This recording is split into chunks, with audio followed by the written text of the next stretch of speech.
Hola y bienvenido a nuestro canal, gracias por estar aquí. En el truco 98 te voy a mostrar cómo bloquear los objetos ante la eliminación de filas o también de columnas para evitar su distorsión. Te muestro cómo. Normalmente cuando tenemos figuras o imágenes o gráficos dentro de la hoja de cálculo, al eliminar las filas que se encuentran detrás de estos objetos, suele ocurrir lo que vas a ver a continuación.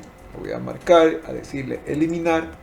Y vamos a ver que a veces las figuras o los objetos pierden su dimensión. Lo mismo pasa si eliminamos columnas.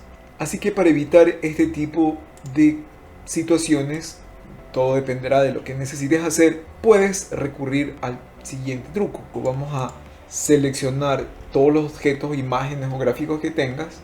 Vamos a hacer un clic con el botón derecho, nos vamos a ir a forma y objetos. Y aquí vamos a ir a la opción de tamaño y propiedades. Y aquí lo que nos interesa son estas opciones. Mover o cambiar tamaño con celdas, mover pero no cambiar el tamaño y no mover ni cambiar el tamaño. ¿Cuál de las tres opciones debes tomar dependiendo de lo que tú busques hacer o necesites de acuerdo a cómo estés trabajando?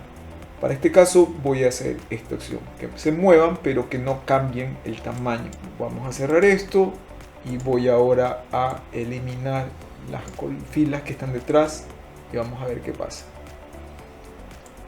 Ahora podemos eliminar y no se distorsiona el tamaño, sino que se mantiene. Igual también si tuviéramos acá atrás no se distorsionarían,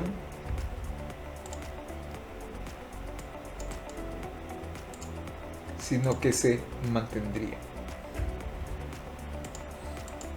Así que es un pequeño truco porque cuando se manejan gráficos dentro de Excel a veces es un pequeño dolor de cabeza.